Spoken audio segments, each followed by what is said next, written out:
Hi friends, welcome to Shamees kitchen. എല്ലാവർക്കും സുഖമാണല്ലോ. ഇന്നത്തെ നമ്മുടെ സ്പെഷ്യൽ നല്ലൊരു ബീട്രൂട്ട് ഫ്രൈ ആണ് കേട്ടോ. ചോറിൻ്റെ കൂടെയും ഏത് വെറൈറ്റി റൈസിൻ്റെ കൂടെയും അല്ലാന്നുണ്ടെങ്കിൽ വൈകുന്നേരത്തെ ഒരു സ്നാക്കായിട്ടൊക്കെ നമുക്ക് ഈ ബീട്രൂട്ട് ഫ്രൈ എടുക്കാവുന്നതാണ്. സൂപ്പർ ടേസ്റ്റിലാണ് നമുക്കിത് കിട്ടുന്നത്. അപ്പോൾ ഈ വീഡിയോ ഇഷ്ടമായാൽ ഇതൊന്ന് ലൈക്ക് ചെയ്യാനും കൂടെ തന്നെ സബ്സ്ക്രൈബ് ചെയ്യാനും ആ തൊട്ടടുത്ത് കാണുന്ന ബെല്ലൈക്കൻ്റെ ഓള് മറക്കാതെ കൂടെ ഒന്ന് പ്രസ് ചെയ്തേക്കണേ. എന്നാൽ ശരി, ഇതെങ്ങനെയാണ് തയ്യാറാക്കുന്നത് വേഗം ഒന്ന് കണ്ടു നോക്കാം. നമ്മുടെ ഈ ബീട്രൂട്ട് ഫ്രൈ തയ്യാറാക്കി എടുക്കാനായിട്ട് ഞാനിപ്പോൾ ഇതുപോലെ ഒരു ബീട്രൂട്ട് എടുത്തിട്ടുണ്ട്. അത്യാവശ്യം വലിയ ബീട്രൂട്ടിലെ ഒരു ബീട്രൂട്ടാണ് കേട്ടോ. 450 ഗ്രാം ഉണ്ട് ഇത്. അപ്പോൾ മീഡിയം സൈസിലുള്ള വലിപ്പത്തിനുള്ള ബീട്രൂട്ടാണെന്നുണ്ടെങ്കിൽ 2 ബീട്രൂട്ട് എടുക്കാം. തീരെ ചെറിയ ബീട്രൂട്ട് എടുക്കുന്നതിനേക്കാളും അത്യാവശ്യം വലിയ ബീട്രൂട്ട് എടുക്കുമ്പോൾ നമുക്കിതൊന്ന് അരിയാൻ വേണ്ടിയിട്ട് ഒന്ന് എളുപ്പം ഉണ്ടാവും. അപ്പോൾ ഇതിൻ്റെ പുറന്തോലെല്ലാം ഒന്ന് ചെത്തി മാറ്റിയിട്ട് നമുക്കിനി ചെറിയ ചെറിയ പീസാക്കിയിട്ട് ഒന്ന് അരിഞ്ഞെടുക്കാം. ഞാനിപ്പോൾ ഇതുപോലെ നമ്മുടെ ബീട്രൂട്ട് എല്ലാം ഒന്ന് അരിഞ്ഞെടുത്തിട്ടുണ്ട്. തീരെ കനം കുറച്ച് അരിയേണ്ട, അതുപോലെ തന്നെ ഒരുപാട് കനത്തിലും അരിയേണ്ട ആവശ്യമില്ല. ഈ ഒരു കനത്തിലാണ് കേട്ടോ ഞാനിപ്പോൾ അരിഞ്ഞെടുത്തിട്ടുള്ളത്.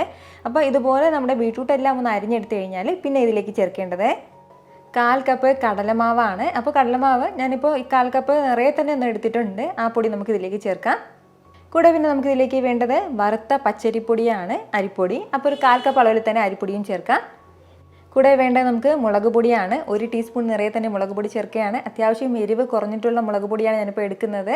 അപ്പോൾ നല്ല എരിവുള്ള മുളക് പൊടിയാണെന്നുണ്ടെങ്കിൽ 1/2 ടീസ്പൂൺ ചേർക്കാവുന്നതാണ്. കൂടെ ഒരു 1/4 ടീസ്പൂൺ പെരിഞ്ജീരകം പൊടിച്ചതും കൂടി, 1/4 ടീസ്പൂൺ ഗരം മസാല പൊടിച്ചത്. ഇനി ഒരു അല്പം കറിവേപ്പില ചെറുതായിട്ടൊന്ന് അരിഞ്ഞ് ചേർക്കാവുന്നതാണ്. കൂടെ വേണ്ടത് ഒരു 2 പിഞ്ച് കായപ്പൊടിയും കൂടി. ഇനി ഇതിന് ഇത്രയും ആവശ്യമായിട്ടുള്ള ഒരു അല്പം ഉപ്പും കൂടി ചേർക്കാം.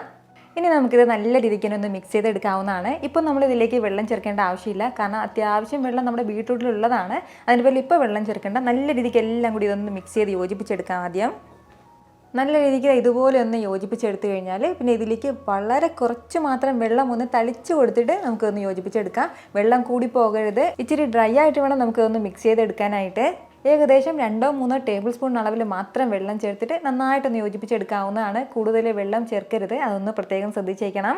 ഇതുപോലെ നന്നായിട്ട് ഞാനിതൊന്ന് മിക്സ് ചെയ്ത് കോട്ട് ചെയ്തെടുത്തിട്ടുണ്ട് കേട്ടോ മാവെല്ലാം. അപ്പോൾ നമ്മൾ മാവ് കോട്ട് ചെയ്തെടുക്കുമ്പോൾ ഇതുപോലെ ആയിരിക്കും ഉണ്ടാവുക. അതായത് നമ്മുടെ ബീട്രൂട്ട് കംപ്ലീറ്റ് ആയിട്ട് മാവ് ഇങ്ങനെ കോട്ട് ചെയ്തിരിക്കേണ്ട ആവശ്യമില്ല. ഇതുപോലെ എല്ലാ സ്ഥലത്തേക്കും മാവ് ഒന്ന് ചെറിയ രീതിയിലൊന്ന് കോട്ട് ചെയ്തിട്ടുണ്ടായാൽ മതിയാവും. അപ്പോൾ ഇത്രയും ആയിക്കഴിഞ്ഞാൽ പിന്നീട് ഇത് നമുക്ക് വെച്ചിരിക്കേണ്ട റെസ്റ്റ് ചെയ്യേണ്ട ഒന്നും ആവശ്യമില്ല. ഉടൻ തന്നെ ഒന്ന് പൊരിച്ചെടുക്കാവുന്നതാണ്. ഫ്രൈ ചെയ്തെടുക്കാനുള്ള എണ്ണ ഇപ്പോൾ നന്നായിട്ടൊന്ന് ചൂടായിട്ടുണ്ട്. ഇതിലേക്ക് നമുക്കിനി നമ്മുടെ ബീട്രൂട്ട് ചേർക്കാവുന്നതാണ്. എല്ലാം ഒരുമിച്ച് ഒരേ സ്ഥലത്തേക്ക് ഇടരുത്. ഇതുപോലെ എല്ലാം ഒന്ന് സ്പ്രെഡ് ചെയ്ത് വേണം ഇടാനായിട്ട്. ഇതിനി നമ്മൾ ഉടൻ തന്നെ ഇളക്കി കൊടുക്കാൻ വേണ്ടി നിൽക്കരുത്. എങ്കിൽ എന്ത് പറ്റുമെന്ന് വെച്ചാൽ ഇതിലിരിക്കുന്ന ആ മാവെല്ലാം എണ്ണയിലേക്ക് കലർന്നു പോകും. അതിൻ്റെ പേരിൽ 1 മിനിറ്റ് കഴിഞ്ഞിട്ട് വീണ്ടും ഒന്ന് ഇളക്കാവുന്നതാണ്. ഏകദേശം ഒരു 4-5 മിനിറ്റോളം നമ്മളൊന്ന് ഫ്രൈ ചെയ്തെടുക്കണം. അത്രയും സമയം കൊണ്ട് തന്നെ നല്ലതുപോലെ ഇത് ക്രിസ്പി ആയിട്ടുണ്ടാവും. ഇതിപ്പോൾ നമ്മളിങ്ങനെ ഒന്ന് ഫ്രൈ ചെയ്യാൻ തുടങ്ങിയിട്ട് ഏകദേശം ഒരു 4 മിനിറ്റോളം ആയിട്ടുണ്ട്. അത്രയും സമയം കൊണ്ട് തന്നെ ബീട്രൂട്ടെല്ലാം നന്നായിട്ട് തന്നെ ഒന്ന് മുരിഞ്ഞ് കിട്ടിയിട്ടുണ്ട്. നന്നായിട്ട് തന്നെ ബീട്രൂട്ടെല്ലാം വെന്തിട്ടുമുണ്ട്. അപ്പോൾ ഇനി നമുക്കിത് എടുക്കാവുന്നതാണ്. ഇനി ഒരുപാടിട്ട് ഫ്രൈ ചെയ്തത് കഴിച്ചെടുക്കേണ്ട ആവശ്യമില്ല. നമ്മുടെ ഈ ബീട്രൂട്ടിൻ്റെ പുറത്തുള്ള ആ ഒരു മാവ് നല്ല ഡാർക്ക് കളർ ആകരുത് കേട്ടോ.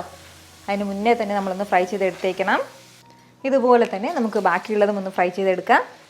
നിങ്ങൾ ഇതുപോലൊരു ബീട്രൂട്ട് ഫ്രൈ ഇതുവരെയും തയ്യാറാക്കി നോക്കിയിട്ടില്ല എന്നുണ്ടെങ്കിൽ മസ്റ്റായിട്ടൊന്ന് ട്രൈ ചെയ്ത് നോക്കണം കേട്ടോ. അതായത് പലർക്കും ബീട്രൂട്ട് ഇഷ്ടമില്ലാത്തവരാണ്, പ്രത്യേകിച്ച് കുട്ടികൾക്ക് ഇഷ്ടം ഉണ്ടാവില്ല, ചിലർക്കെങ്കിൽ വലിയവർക്കും ഇഷ്ടം ഉണ്ടാവാത്ത ചിലരെങ്കിലും ഉണ്ടാവും.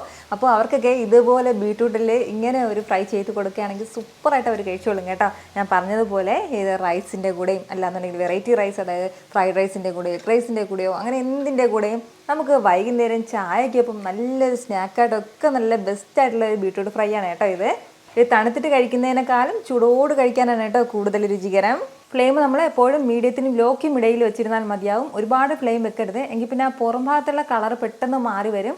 നമുക്ക് കുറച്ച് ഉൾഭാഗം കൂടി ഒന്ന് ക്രിസ്പിയായി കിട്ടേണ്ടതായിട്ടുണ്ട്. രണ്ടാമത്തെ ബാച്ചും നന്നായിട്ട് തന്നെ മൊരിഞ്ഞിട്ടുണ്ട്. ഞാൻ എപ്പോഴും പറയുന്നതാണ്, സ്നാക്സ് തയ്യാറാക്കുമ്പോൾ ലാസ്റ്റിൽ നമ്മൾ ഒരു ഫ്ലെയിം നന്നായിട്ടൊന്ന് കൂട്ടി ഒരു 30 സെക്കൻഡ് വെച്ചിട്ടാണ് എടുക്കാനായിട്ട്.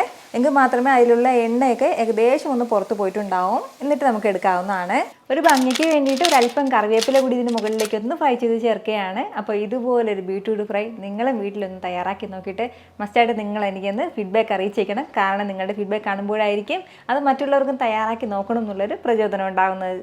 എത്ര എളുപ്പത്തിലും രുചികരമായിട്ടാണല്ലേ നമ്മൾ തയ്യാറാക്കി എടുത്തിട്ടുള്ളത്. അപ്പോൾ ഇത് ഇഷ്ടമായാൽ ഇതൊന്ന് ലൈക്ക് ചെയ്യാനും കൂടെ തന്നെ നിങ്ങളുടെ ഫ്രണ്ട്സിനും ഫാമിലിക്കും എല്ലാവർക്കും ഇതൊന്ന് ഷെയർ കൂടി ചെയ്ത് കൊടുത്തേക്കണം. ഇതുപോലുള്ള റെസിപ്പിക്ക് വേണ്ടിയിട്ട് നമ്മുടെ ഷമീസ് കിച്ചൻ ചാനൽ ഫോളോ ചെയ്യാനും സബ്സ്ക്രൈബ് ചെയ്യാനൊന്നും ആരും മറക്കരുത്.